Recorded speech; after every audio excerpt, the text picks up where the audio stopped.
اللہ سنبھال لے گا. Ultimately you have to leave everything to اللہ. ایون نبی صلی اللہ علیہ وسلم کہتے ہیں نا کہ تم مشورہ کرو لیکن اس کے بعد اللہ پہ توکل کرو اور چھوڑ دو, اللہ تعالیٰ اس کو سنبھال لے گا. آئی تھنک جب ہمیں یہ بلیف ہو گیا نا کہ کائنات کا نظام چلانے والا اللہ, لوگوں کے دلوں کا کنٹرول اللہ کی 2 انگلیوں کے درمیان ہے, حدیث میں آتا ہے. ہر چیز, ایٹم بھی موو نہیں کر سکتا اللہ کی اجازت کے بغیر.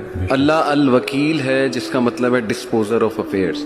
تمام افیئرز اللہ نے ڈسپوز آف کرنے ہیں. جو آپ کی زندگی میں ہو رہا ہے یہ آپ توکل رکھیں, یقین رکھیں کہ وہ اللہ کی اجازت سے ہو رہا ہے, اس کا ایک مقصد ہے. بس آپ نے یہ تلاش کرنا ہے بجائے کہ اس غم کو اپنے سر پہ چڑھانے کے.